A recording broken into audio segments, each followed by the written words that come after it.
நமக்கு பெற்றுக் கொடுக்கிறார். இவ்வாச்சாரியனை நாம் என்னவாக கொள்ள வேணுங்கிறது இந்த சம்பிரதாயத்தில் ரொம்ப முக்கியமான கருத்து. சாதாரண கருத்தல்ல. ராமானுஷர் 74 சிம்ஹாசனாதிபதிகளை ஏற்படுத்தி வைத்து இன்னி வரைக்கும் ஆச்சாரிய சிஷ்ய பரம்பரை வந்து கொண்டிருக்கிறதுனால் அதுக்கு ஏதோ ஒரு முக்கியத்துவம் உள்ளது. ஆச்சாரியாது இக தேவதாம் சமதிகாம் அந்யாம் நம் அந்யாமகே என்று தெரிவித்தா போலே தேவதைன்னு கொண்டாடுவதை விட்டு ஆச்சாரியனே தேவதையாக கொண்டாட வேணுங்கிறது பிரமாணம்.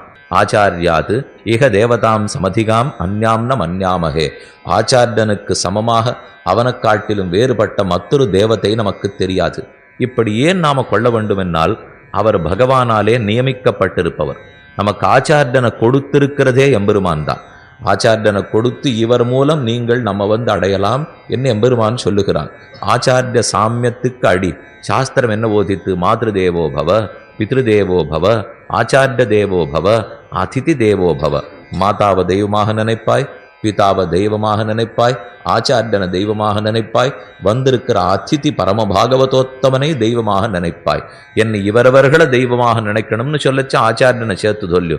ஆச்சாரியனிடத்திலே நாம் சென்று பிரார்த்திக்கிறோம். எப்படிப்பட்ட ஆச்சாரியனை பற்ற வேண்டும், அவர் நமக்கு என்ன கொடுக்கிறார், அவர் மூலம் நமக்கு என்ன நன்மை அடைகிறோங்கிறத பார்ப்போம். இதை சிவநமுனத்தில் புலலோகாச்சாரியர் ஒரு சூத்திரத்தால் தெரிவிக்கிறார்.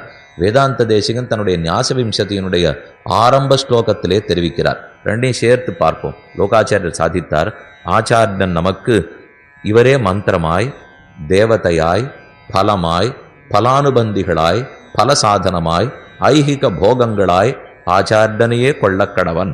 ஒரு ஆச்சாரியனை நாம் எப்படி கொள்ள வேணுமென்னால் அவர்தான் நமக்கு மந்திரம். மந்திரத்தை கொடுத்தவர் அவர்தானே.